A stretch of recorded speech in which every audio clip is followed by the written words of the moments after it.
Bonjour, c'est Marie Fahé. Bienvenue au troisième exercice du défi Argent et Abondance qui s'intitule Mes projections sur l'argent et qui consiste spontanément à écrire les mots qu'on associe à l'argent. Cet exercice, je l'ai fait hier, mais hier, j'ai pas pris le temps de tourner cette vidéo, d'où mon jour de retard.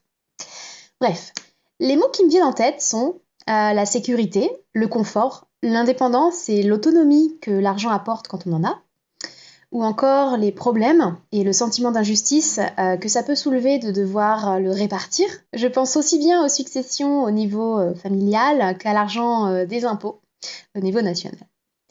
Je pense aussi à la notion d'inégalité quand on voit le fossé entre les personnes les plus riches et les personnes les plus pauvres.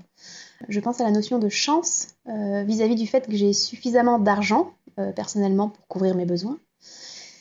J'associe également l'argent au travail, car j'ai été élevée avec l'idée que l'argent, ça se mérite, ça se gagne. Voilà, c'est bête que j'ai pas eu le temps de tourner cette vidéo hier parce que, au final, j'ai fait le tour de tout ce que j'associe à l'argent. C'était rapide. Le cahier propose également un exercice bonus qui consiste à utiliser nos 5 sens pour décrire l'argent. Mais pour le réaliser, il faut prendre en main des billets et des pièces, se demander si c'est agréable, décrire ce qu'on sent, quel goût ça pourrait avoir. Sauf qu'en fait, pour le faire, il faut du liquide. Or, je n'en ai pas sur moi. J'en ai rarement sur moi. Je préfère utiliser ma carte bancaire. Je trouve ça plus pratique. Et en cette période de pandémie, je trouve ça également plus hygiénique d'avoir uniquement sa carte plutôt que de manipuler des espèces qui passent de main en main. Voilà. Côté tarot, dans un premier temps, je vais revenir sur ce que j'ai dit dimanche. Comme quoi la carte que j'avais tirée n'était pas du tout pour moi. C'est faux. Souvenez-vous, j'avais tiré la répression qui conseillait en fait de trouver absolument un exutoire pour se libérer de notre stress. Pour respecter absolument toutes les contraintes que mon environnement m'a imposées hier, et puis que je me suis imposée également, on va pas se mentir, pour remplir toutes mes tâches, je me suis accordé dans la journée, attention roulement de tambour, 2 fois 20 minutes, pour déjeuner et pour dîner.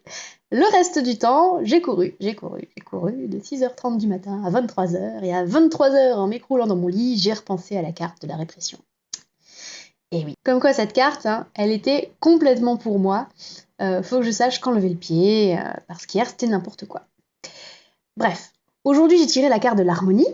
Et justement, je pense que c'est un clin d'œil qui vient me dire qu'aujourd'hui je suis dans un meilleur rythme. Cette carte, elle nous conseille de nous centrer. Les dauphins qui émergent du cœur du personnage représentent l'enjouement et l'intelligence qui viennent à nous lorsque nous sommes bien centrés. La carte nous conseille d'être plus doux et plus réceptif pour pouvoir expérimenter la joie. Et si je peux me permettre un petit mot supplémentaire, je dirais qu'il faut savoir trouver du plaisir dans les choses simples. Ça aide. Voilà, c'est tout pour aujourd'hui. Je vous retrouve alors probablement ce soir pour le 4e exercice du défi, qui est mon exercice du jour en réalité. Si j'ai pas le temps de tourner la vidéo, ce sera demain. D'ici là, prenez bien soin de vous. Bye.